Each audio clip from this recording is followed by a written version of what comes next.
ഇത്തവണ സ്ത്രീകളെപ്പോലും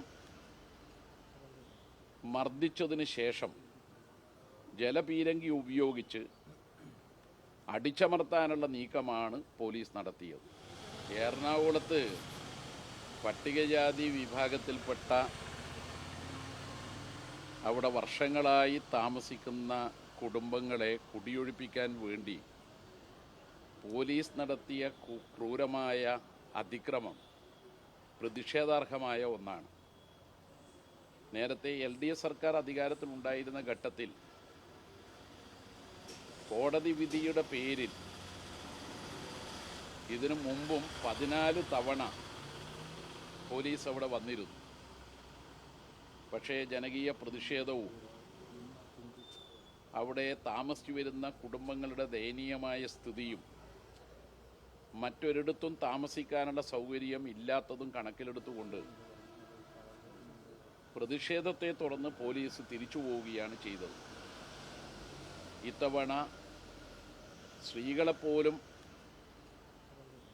മർദ്ദിച്ചതിന് ശേഷം ജലപീരങ്കി ഉപയോഗിച്ച് അടിച്ചമർത്താനുള്ള നീക്കമാണ് പോലീസ് നടത്തിയത്.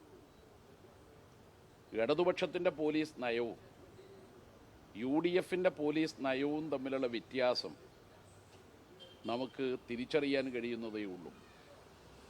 സർക്കാർ അധികാരത്തിലെത്തി 3 ദിവസമായപ്പോഴാണ് ഇത്തരമൊരു ക്രൂരത മുഖ്യമന്ത്രിയുടെ ജില്ലയിലുണ്ടായത് എന്നത്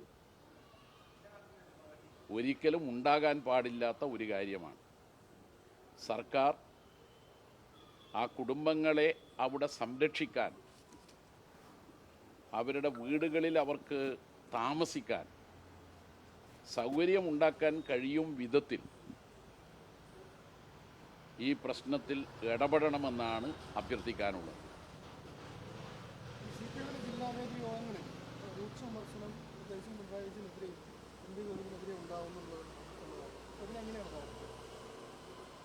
ജീവനുള്ളൊരു പാർട്ടിയാണ് കമ്മ്യൂണിസ്റ്റ് പാർട്ടി. അതുകൊണ്ട് തന്നെ തെരഞ്ഞെടുപ്പിൽ കനത്ത പരാജയം ഉണ്ടായതിനെ തുടർന്നുള്ള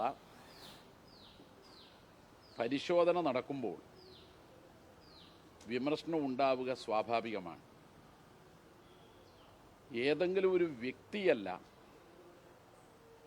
LDFനാണ് പരാജയം നേരിട്ടത്. അതുകൊണ്ടതിനെ കൂട്ടായാണ് സമീപിക്കേണ്ടത്. വിമർശനത്തെ പൂർണ്ണമായി പാർട്ടി സ്വാഗതം ചെയ്യുന്നു.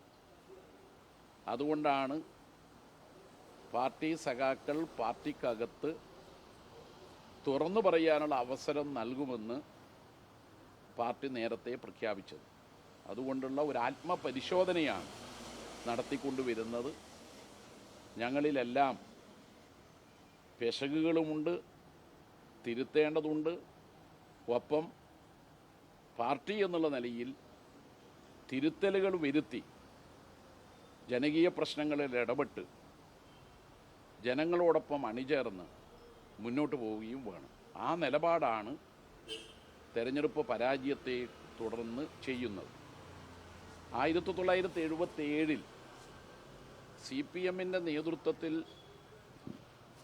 മുന്നണിയായി മത്സരിച്ചപ്പോൾ 17 സീറ്റ് മാത്രമാണ് കിട്ടിയത്. ലോകസഭയിലേക്ക് ഒന്നും കിട്ടിയിരുന്നില്ല. എന്നാൽ 3 വർഷം കഴിഞ്ഞപ്പോൾ 1980 അന്നത്തെ മാർക്സിസ്റ്റ് വിരുദ്ധ മുന്നണിയെ തകർത്തുകൊണ്ടാണ് LDF രൂപീകരിച്ചതും LDF അധികാരത്തിലെത്തുകയും ചെയ്തത്.